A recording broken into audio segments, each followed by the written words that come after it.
Deuteronômio, capítulo 7, do versículo 6 ao 8, diz assim: Porque povo santo és ao Senhor, teu Deus.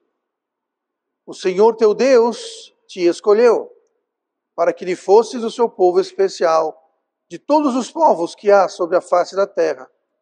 O Senhor não tomou prazer em vós, nem vos acolheu, porque a vossa multidão era mais do que a de todos os outros povos, pois vós éreis menos em número do que todos os povos, mas porque o Senhor vos amava, e para guardar o juramento que fizera a vossos pais, o Senhor vos tirou com mão forte e vos resgatou da casa de escravidão, da mão de Faraó, rei do Egito. O texto que nós lemos em Deuteronômio, capítulo 7, ele é um texto um pouco obscuro, não é nenhum segredo, mas é um texto não muito conhecido, dentro do tema que nós vamos falar, que eu vou anunciar daqui a pouquinho. Ele é um tanto inusitado e especialmente porque esse texto está falando sobre amor. Você fala em amor, vem à mente muitos outros textos e passagens bíblicas. O mais conhecido, é claro, é 1 Coríntios 13, conhecido como o capítulo do amor, e tantos outros. Mas Deuteronômio 7 não vem à mente, mas é um texto que trata muito precisamente da questão do que é amor, nos ensina do que é amor. Amor, ele é algo que é infundido, está presente em toda a criação de Deus, até mesmo nos animais. E muitas vezes nós vemos que animais na criação de Deus demonstram um amor maior do que na criação suprema de Deus, que é o ser humano. Mas a gente vê o DNA de amor de Deus está por toda a criação. Igualmente, nós vemos também o DNA do pecado em toda a criação. Toda a criação, ela exala o amor de Deus. Toda a criação, ela é manchada pelo pecado do homem. O apóstolo Paulo fala que toda a criação está gemendo, esperando a redenção, esperando a volta e a salvação de Cristo. Mas o amor, por esse motivo, por ser tão nobre, tão sublime, tão fundamental, o amor tem sido atacado, o amor tem sido corrompido, desvirtualizado, se tornou mal entendido, desconhecido e até raro. A noção que o mundo tem de amor não tem absolutamente nada do amor que Deus fala na Bíblia. Tem sido atacado pelo inimigo, tem sido atacado pelo mundo como um todo, pela sociedade, pela cultura. O amor tem sido atacado. Isso fica mais agravado e mais amplificado com o aumento do pecado, com o aumento da iniquidade, que é a causa e o efeito dessa desvirtualização do amor. Lá em Mateus 24:12, diz assim: E por se multiplicar a iniquidade, o amor de muitos esfriará. Então o amor esfria, aumenta a iniquidade. E aumentando a iniquidade, o amor se esfria. E entramos então num ciclo vicioso. E nos últimos tempos que estamos vivendo, mais ainda. Seja na sociedade, seja no lar, seja no casamento, seja nas igrejas. O amor é algo que sementa, que cola, que junta, que mantém todas as instituições que Deus fundou, a saber, o lar, o governo e a igreja. Eu quero ver hoje, a partir desse texto, aquilo que nós podemos aprender sobre amor. Antes de começar, um dos equívocos mais nocivos e perniciosos sobre o amor é que o amor é um sentimento, é que o amor é uma emoção, é uma sensação. Nada pode ser mais longe da verdade. O amor, ele é primeiramente e acima de tudo O amor é um ato. Amor é ação. Amor é um verbo. O que nos leva ao nosso tema de hoje, que eu quero falar sobre o ato de amar. O ato de amar. Olhe comigo no versículo 6 do texto que nós lemos, de Deuteronômio 7. Amar é um ato, amar é uma escolha. Versículo 6. Porque povo santo és ao Senhor teu Deus, o Senhor teu Deus te escolheu. Deus escolheu o povo judeu. Veja que o amor é uma escolha. Aí continua, para que lhe fostes o seu povo especial de todos os povos que há sobre a face da terra. Aí veja o 7. O Senhor não tomou prazer em vós, nem vos escolheu. Aí passa para o versículo 8. Mas porque o Senhor vos amava. Então veja, o amor, ele começa com uma escolha. Deus escolheu. Amor é uma escolha. Se você olhar no dicionário a palavra escolha, você vai ver as seguintes definições: manifestar preferência, fazer opção entre duas ou mais coisas ou pessoas, selecionar, separar. Interessante porque fala, porque povo santo és ao Senhor. Essa palavra santo quer dizer separado. Separado quer dizer santo. Então, quando Deus separou, Ele escolheu. Ele santificou. Mas escolheu quer dizer separar. A última definição no dicionário de escolher é marcar, assinalar. Deus escolheu e nessa escolha significa marcar, assinalar. O que nos traz para as leis e os regulamentos cerimoniais do povo judeu. Que era o quê? Estavam sendo, aquilo era um marco.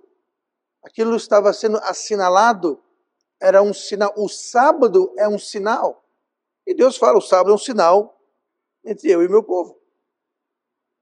As regras alimentares eram um sinal. A circuncisão era um sinal.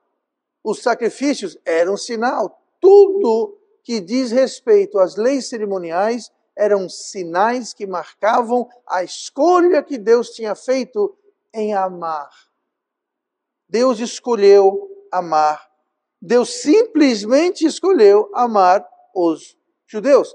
Isso é mais reforçado se você olhar 3 capítulos adiante para Deuteronômio 10, e no versículo 15, onde diz assim: tão somente o Senhor se agradou de seus pais para os amar, e a vós, descendência deles, escolheu, depois deles, de todos os povos, como neste dia. Você percebeu o que fala aqui? Tão somente o Senhor se agradou em teus pais para os amar. Deus falou assim, simplesmente Deus escolheu amar, porque escolheu amar. Só por isso. Não tinha outro motivo, ele simplesmente escolheu amar o povo judeu. Foi uma escolha que ele fez, e ele marcou através dos mandamentos das leis cerimoniais e de todas aquelas características do povo judeu. Mas o ato de amar é um ato de escolha. Agora sigam comigo. Amor é um ato.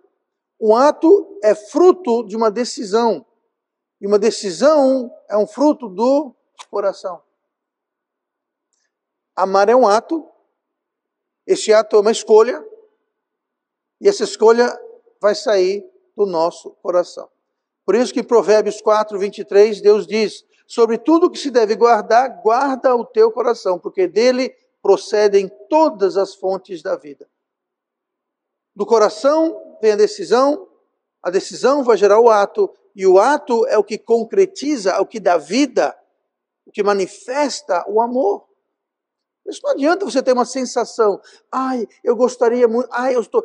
Não adianta sentir. Amor não se sente, amor se faz. Amor é um ato da decisão, um ato do coração. Mateus 12, 34. Pois do que há em abundância no coração, disso fala a boca. Marcos 7, 21.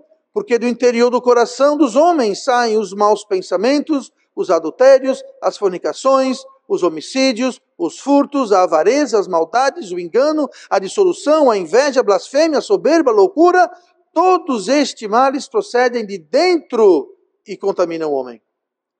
Tudo isso vem do coração. As nossas palavras, como Jesus falou em Mateus 12, fala que da abundância do coração fala a boca. Nossas palavras são fruto do nosso coração.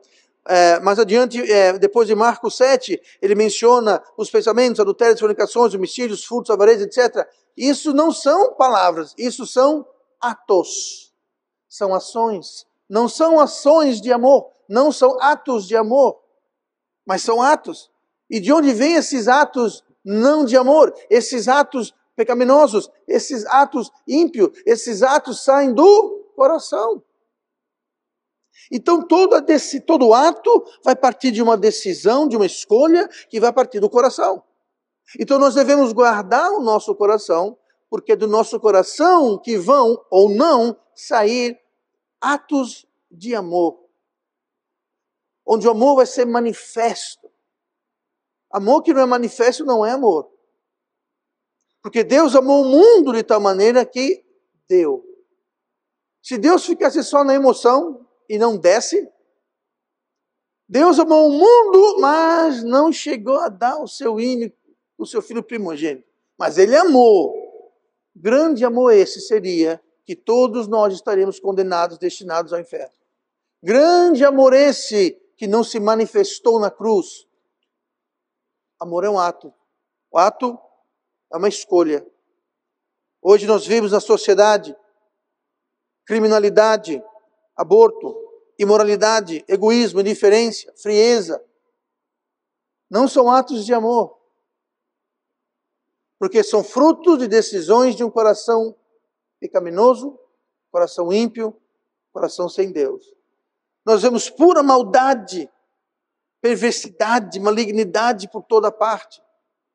Estamos quase que acostumados e anestesiados com tanta perversidade ao nosso redor. Atos de amor. Isso é um resultado da falta do ato de amar. De uma escolha deliberada, ciente, fruto de um coração. Na sequência, olhe comigo no versículo 7. Versículo seguinte. Amor é uma escolha e o amor é algo que não precisa de motivo. Olha comigo no versículo 7. O Senhor não tomou prazer em vós, nem vos escolheu, porque a vossa multidão era mais do que de todos os outros povos, pois vós eres menos em número do que todos os povos. Aqui Deus está dizendo, olha, eu não escolhi vocês porque vocês eram os maiores, ou os melhores, ou os mais bonitos, ou os mais fortes, os mais ricos, os mais poderosos, os mais inteligentes, os mais isso. Não. Ele escolheu simplesmente porque Ele escolheu. Nós lemos agora há pouco. Deus escolheu amar porque Deus escolheu amar. Ponto. Não tinha motivo, não tinha razão.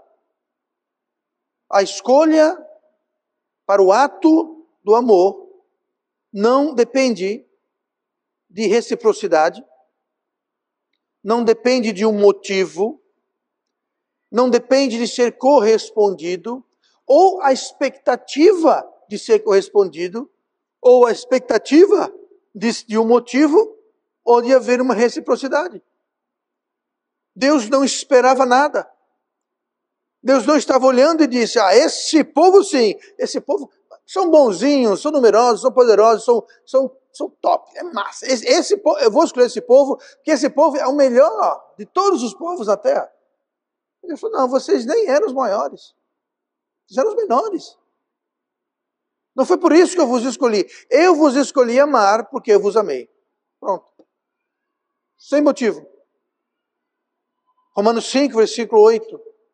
Mas Deus prova o seu amor para conosco em que Cristo morreu por nós, sendo nós ainda pecadores. A salvação é um perfeito exemplo desse amor sem motivo. Deus não espera, não requer de nós que sejamos bons e justos. Mesmo porque a Bíblia fala, não há um justo, nenhum sequer. Todos pecaram e destituídos estão da glória de Deus. Então Deus já sabe disso. Deus não tem expectativa nenhuma. A nossa salvação não está condicionada a nada que vamos fazer ou deixar de fazer, a nada que somos ou que seremos. A nossa salvação ela é baseada em uma só coisa, que Deus nos ama e Jesus pagou esse preço. Pronto, acabou. Sem motivo. Deus não tinha motivo para escolher o povo de Israel. Ele diz, eu vos escolhi porque eu escolhi. Eu vos amei porque vos amei. Ponto. Ponto. Tito 3,5. Não pelas obras de justiça que houvéssemos feito, mas segundo a sua misericórdia nos salvou. Nos salvou pela sua misericórdia. Nada que a gente tinha feito haveria de fazer, não, só nas obras. E é claro, Efésios 2, versículo 8, porque pela graça sois salvos por meio da fé, isso não vem de vós, é dom de Deus, não vem das obras. Então Deus, e o amor de Deus, ele é incondicional e não depende de nós. Mas eu quero acrescentar, para não confundir, salvação é de graça, mas bênçãos nesta vida e galardão no porvir não é de graça.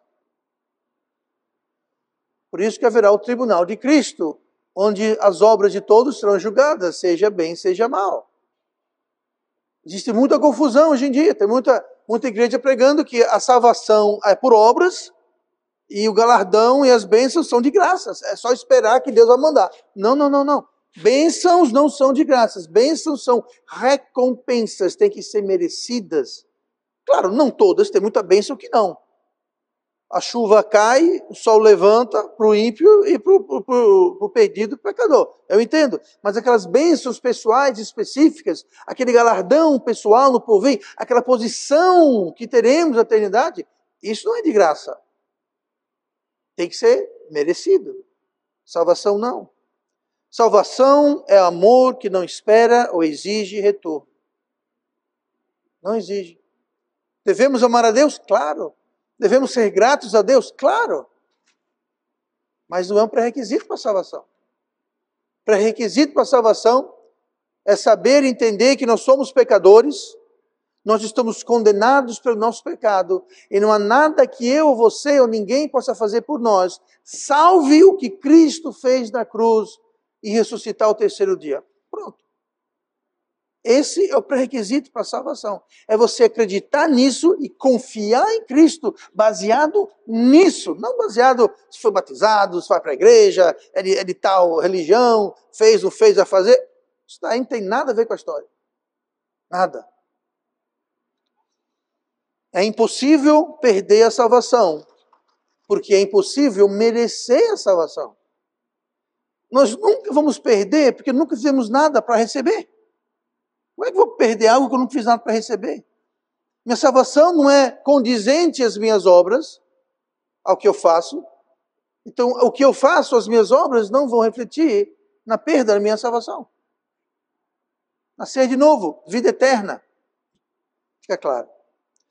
Devemos executar, devemos cumprir, devemos ter atos de amor em nossas vidas, sem esperar um retorno, sem ter alguma expectativa, sem sequer que haja gratidão ou reconhecimento. Ah, não vou fazer isso porque ninguém vai reconhecer mesmo, ninguém vai ficar sabendo. Alguém vai ficar sabendo. Faça em secreto. Jesus falou que uma mão não saiba que a outra está fazendo. E o seu Pai que vem em secreto recompensará abertamente. Devemos ter atos de amor em nossas vidas sem esperar gratidão. Já pensou o quão ingrato?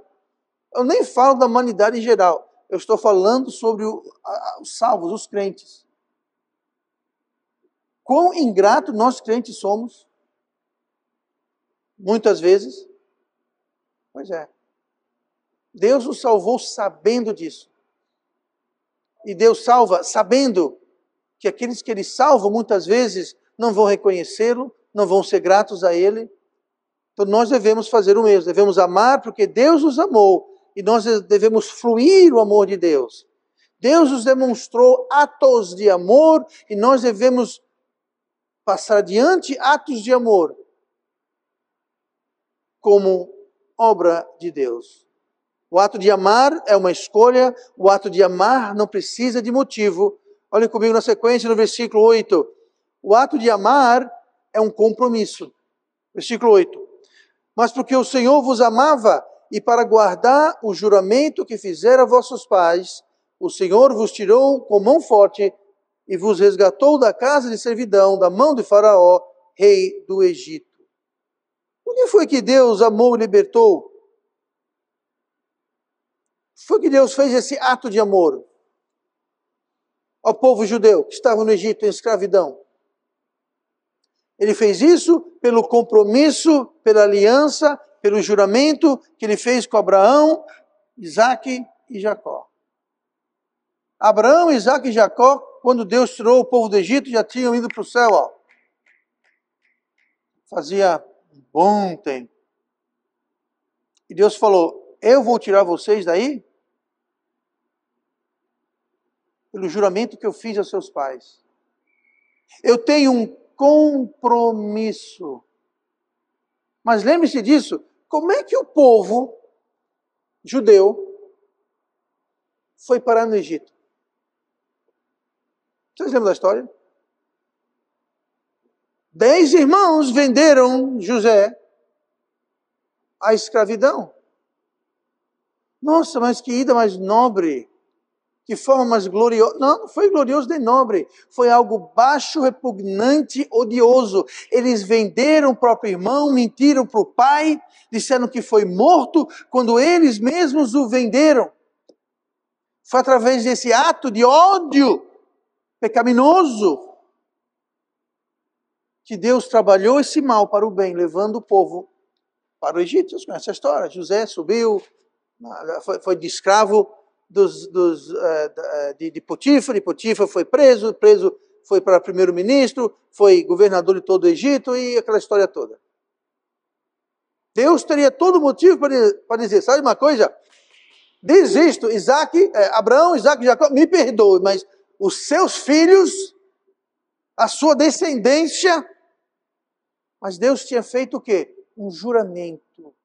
Deus tinha feito uma aliança, que é outro motivo porque Deus não vai tirar a sua salvação. Porque foi feito uma aliança. Você recebeu Jesus, o Salvador, Ele perdoou os seus pecados, vivificou o seu Espírito, o Espírito Santo lhe sela, você é um filho de Deus, o seu nome está no livro da vida, foi feita uma aliança, oficializado. Do mesmo jeito que Ele não chegou para o povo judeu e falou, eu desisto. Chega, vender o próprio irmão, aí também já é demais. Ele não fez isso. E nem fará isso conosco. Por quê? Porque Ele nos ama, foi uma escolha, essa escolha não precisa de motivo, simplesmente Ele nos ama e é um compromisso. Amar é um compromisso. E devemos manter o nosso compromisso. Qual é o nosso compromisso, pastor? Nós devemos salgar e devemos brilhar. Nós somos a luz do mundo e nós somos o sal da terra. Então, o nosso compromisso é iluminar, é salgar. Como que a gente ilumina e como que a gente salga? Através de atos de amor. Nossa luz deve brilhar como? Com suas boas obras, para que os homens vejam vossas boas obras e glorifiquem vosso Pai que está no céu. Atos de amor é o tempero com que salgamos. Atos de amor é luz com que brilhamos. Isso é um compromisso. Isso é um compromisso que nós temos com Deus de amar. No casamento, no lar, na igreja, na sociedade em geral. Não seria bom se todos nós e todo mundo mantesse os compromissos. Um certo filósofo brasileiro, certa vez disse que o Brasil é o país do fingimento. O professor finge que ensina e o aluno finge que aprende. O político finge que faz políticas públicas, o povo finge que vota, mas ninguém... Se você olhar direitinho como é que é a lei eleitoral e a política eleitoral do Brasil, você ficaria chocado. Como se nosso voto valesse alguma coisa. Isso há décadas é assim. Vocês conhecem a história do aquele palhaço que foi eleito, o Tiririca, né? Ele foi eleito com não sei quantos mil votos, muito mais do que precisava. O que sobrou, elegeu um bocado de gente que ninguém votou. Mas estão lá. Sabe o que é isso? A gente fingindo que votou.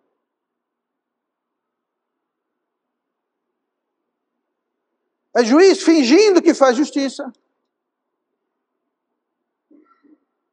São pais fingindo que estão educando seus filhos, criando seus filhos. São pastores fingindo que estão fazendo obra de Deus. É crente fingindo. É tudo fingindo. Estamos vivendo um lugar, uma situação, numa época em que ninguém tem compromisso. O cara não faz o que quer. Compromisso é um compromisso. Lucas 6, 27. Mas a vós que isto ouvis, digo, amai a vossos inimigos, fazei bem aos que vos odeiam. Hoje em dia, infelizmente, está difícil amar quem a gente ama. Muitas vezes, aqueles que nós amamos, nós não estamos fazendo atos de amor para com os que nós amamos. Nossos amigos, familiares, colegas, vizinhos. Aqui Jesus está mandando amar e fazer o bem para os nossos inimigos. Por quê? É um compromisso. É um compromisso. Quando você casa, você faz um compromisso com o seu cônjuge. É um compromisso. Ah, não estou afim. Não tem que estar afim, não está afim. É um compromisso. Você tem filhos, você tem um compromisso para criá-los e educá-los no temor e temor do Senhor. É um compromisso. Ah, eu estou ocupado, eu trabalho, estou cansado, não tenho tempo. Não interessa, é um compromisso. Amor é um ato de compromisso. Não é um ato de fazer quando tem afim. Não, é um compromisso. Deus tinha um compromisso, Deus tem um compromisso e nós também devemos ter os nossos compromissos. Se até os nossos inimigos devemos amar. Pessoas que nos querem mal, devemos amar. Então não fica ninguém de fora. Se até os inimigos devemos amar. Pule para Deuteronômio 10. Estivemos agora no capítulo 7, pule para o capítulo 10 e olhe no versículo 19.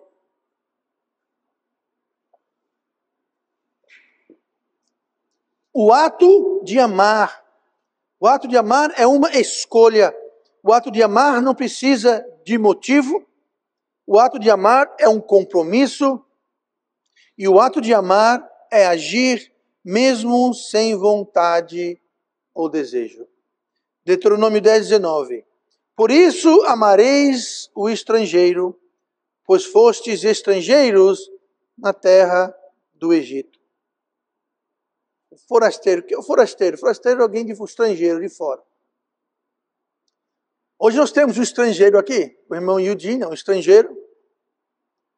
E temos estrangeiros e temos pessoas estranhas. Mas eu não vou entrar no mérito desta questão. Mas devemos amar os inimigos, como nós vimos, devemos amar também os estrangeiros. Agora entenda, a gente fala, irmão Eugênio é estrangeiro. Para o judeu, a palavra estrangeiro tinha outra conotação. O judeu era assim, nós cá e eles lá.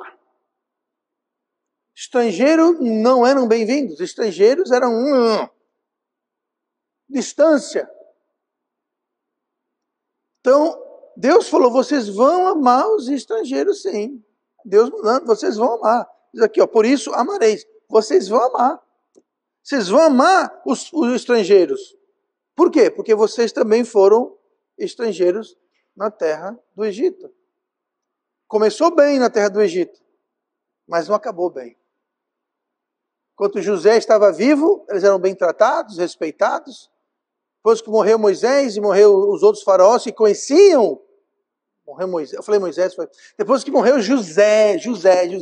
Depois que morreu José do Egito, depois que morreu outros faraós que não conheciam, mas sabiam de José, tudo estava tranquilo. Mas com o passar do tempo, a coisa ficou ruim. Não terminou tão bem quanto começou. Mas amar, como nós já falamos, não é um sentimento, não é sensação, não é emoção, não é uma vontade. Amar é uma escolha, é um compromisso, não tem que ter motivo. Amor não deixa de ser amor quando não é conveniente. Amor não é amor quando não é agradável. Não depende de como eu me sinto, não depende se eu estou ou não com vontade. Lucas 6,32. E se amardes aos que vos amam, que recompensa tereis? Também os pecadores amam os que os amam. Ah, pastor, eu só tenho vontade de amar quem me ama, eu só tenho vontade de amar quem eu quero, quem eu tenho vontade de amar. Jesus falou, que recompensa vocês têm? Até os pecadores fazem isso. Todo mundo faz isso. O teste real do amor é você amar quem você não quer amar, é amar quando você não tem vontade, quando você não tem desejo de amar. Aí é a prova do amor. Fazer atos de amor quando você está afim, você quer, quando é conveniente e agradável, isso não é necessariamente amor. Não estou dizendo que amor verdadeiro só pode ser feito na marra, sem vontade, com desgosto. Não, não é isso. Mas o desgosto e a falta de vontade não devem impedir atos de amor. Jesus não tinha vontade, humanamente falando, de ir para a cruz. O mais sublime ato de amor foi Jesus ir para a cruz. Não pense você que ele foi, oba, não vejo a hora, beleza, uhul, que bom. Não. Não foi bem assim. Ele sabia o que ele iria encarar. Ele tinha consciência do que iria sofrer. Sim, ele era Deus, mas sim, ele era homem, humano. Carne, sangue, nervos. Ele sentia dor, sentia medo, sentia ansiedade, sentia tudo. Ele era homem. Lucas 22, 44. E posto em agonia, isso é Jesus antes de ser preso no jardim. E posto em agonia, orava mais intensamente. Veja só o quanto intenso e quanta agonia Jesus estava sofrendo. E o seu suor tornou-se como grandes gotas de sangue que corriam até o chão. Ele estava agoniado, suando e sangrando. Ele se cortou, pastor? Ele estava suando pelos poros da pele.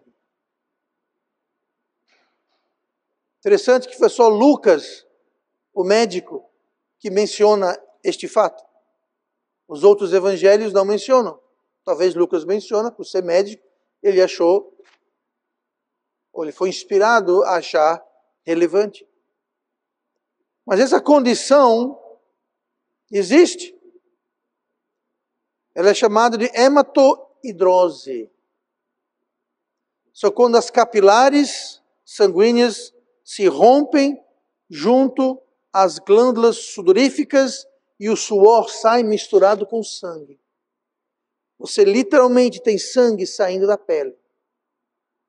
Você imagina a pressão e a agonia que Jesus estava passando.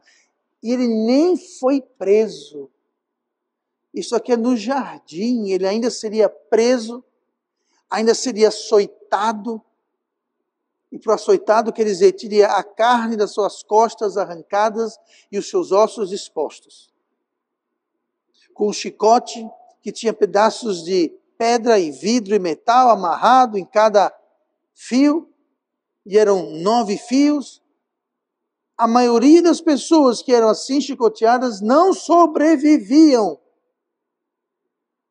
Ele não havia sido chicoteado, surrado, teve sua barba e seu cabelo arrancado. Arrancado. Cabelo arrancado. Não foi coroado com uma coroa de espinhos. Não precisou carregar aquela madeira subindo o monte de Golgota, não teve seus pés e mãos furados. Ele sabia do que iria passar. Foi o que ele falou: Pai, se este cálice, se isso tudo puder passar, passe. Mas se não puder, que seja feita a vossa vontade. Jesus fez isso como um ato de amor por você e eu. Quão mesquinho nós somos com os nossos atos de amor. Ah, não estou afim. Ah, eu não quero. Ai, mas é ingrato. Ai, mas eu vou ganhar o que com isso? Ai, mas... Que mesquinheza. Que mesquinheza em amar a Deus, ser fiel a Deus, se encontrar com Deus e com os outros. Quando cansado, chateado, tendo as nossas próprias justas necessidades até, quando injustiçados, aborrecidos, etc, etc. Quando não estamos afim, não é desculpas para não executarmos atos de amor. Em resumo, amor não é um sentimento, sensação, uma vontade, não é um piripaco no coração. Amor é renúncia. Amor é submissão. Amor é sacrifício. Foi o que Jesus fez. Ele se sacrificou, ele renunciou à sua divindade, tomou forma de homem. Ele se submeteu ao nosso pecado. Em Efésios 5, o apóstolo Paulo, inspirado pelo Espírito Santo, falou o quê? Submetei-vos uns aos outros, falando sobre casamento. Submetai-vos uns aos outros, mulheres sejam submissas aos vossos maridos, marido vai mostrar às mulheres. Amar e submissão é a mesma coisa. Você não pode amar sem ser submisso, você não pode amar sem se renunciar, você não pode amar sem sacrifício. No casamento, no lar, com os filhos, na igreja, com Deus. Se nós não entendermos amor, como que vamos entender, compreender, ou sequer sentir o amor de Deus? Por isso que tantos não sentem o amor de Deus, porque eles não entendem o que é amor. Não fazem ideia do que é amor. Mas 1 Coríntios 13, que é o capítulo do amor, o versículo 8 diz: o amor nunca falha. O amor nunca falha.